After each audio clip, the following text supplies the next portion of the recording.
O ponto de partida de qualquer plano, seja ele o nacional, estaduais ou os municipais, é um diagnóstico. Então, um diagnóstico, é claro que você, quando faz um diagnóstico municipal, por exemplo, ele tem uma escala, e quando você faz um diagnóstico nacional, ele tem uma outra escala, né? Então, a gente tem que lançar mãos de fontes de dados que nos tragam uma resposta que a gente possa considerar válida. Qual foi o ponto de partida para a elaboração do diagnóstico do Plano Nacional? Primeiro, definiu-se quais seriam os resíduos segundo a sua origem, né? Então, o ponto de partida do diagnóstico é saber assim, o que nós temos que diagnosticar. Então, o que foi diagnosticado? Foram dados relacionados a resíduos sólidos urbanos, que envolve ali, resíduos domiciliares mais resíduos de limpeza urbana, aquilo que é gerado ali no âmbito dos municípios, aquilo que é coletado diariamente na sua porta, resíduos de estabelecimentos comerciais e prestadores de serviço, resíduos de serviços públicos de saneamento básico, ou seja, entrou um quesito que pouca gente ouviu falar, mas que foi apontado como importante, considerando que o Brasil está avançando na questão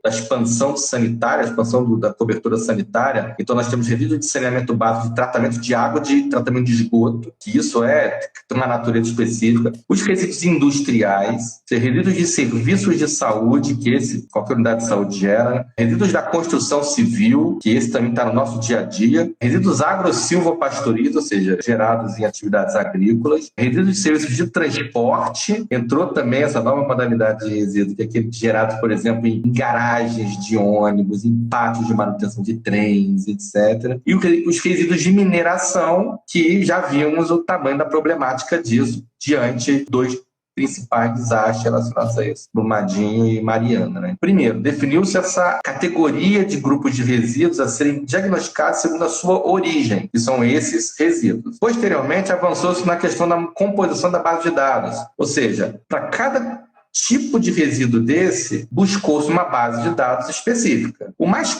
comum de levantamento de dados, na verdade, o que era mais rico no levantamento de dados, eram os resíduos sólidos urbanos. Porque os resíduos sólidos urbanos, desde 2002, os municípios do Brasil, eles não são obrigados, mas na verdade, recomenda-se que eles informem ao Sistema Nacional de Informações sobre Saneamento, os NIS, dados relacionados a resíduos sólidos, geração de resíduos sólidos em seus municípios. Então, a gente começa lá atrás, em 2002, com 100 municípios, depois, no ano seguinte, para 500, 1.000, blá, blá, e chegamos hoje a mais ou menos 3.500 municípios declarantes. Ainda não chegou a tudo, é mais da metade, né? Então, alcançou-se um grau muito interessante e com base nesses dados, por exemplo, SNIS, a gente passa a avançar na questão da equalização dos dados, modelos matemáticos de equalização das informações para minimizar as distorções. Ou seja, usamos modelos matemáticos bem complexos para a gente equalizar os resíduos gerados no norte, no nordeste, no sudeste, no sul. Cada lugar tem um tipo de resíduo que é gerado em maior ou menor quantidade, um maior grau de umidade, um menor grau de umidade.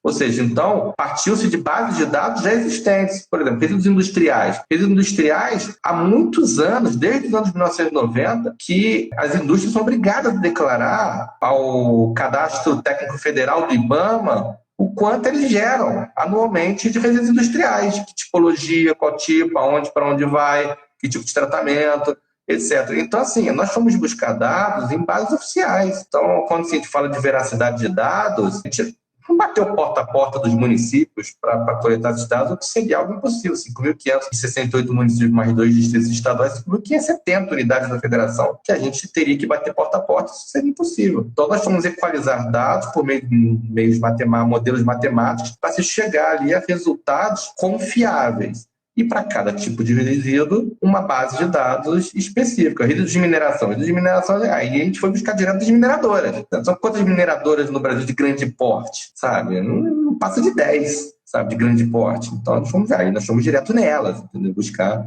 realmente as informações e coletar dados nelas. Resíduos agro-silvopastorizo. Fomos diretamente dos grandes produtores rurais brasileiros para saber a natureza do resíduo, como eles geram, como eles destinam, como eles aproveitam. Então, pronto, o plano, ele nasce do diagnóstico. E o diagnóstico, ele é tudo isso, entendeu? E essa composição insana de dados tem que ser equalizados para a gente ter, no final, um resultado confiável, uma margem de erro aceitável, né?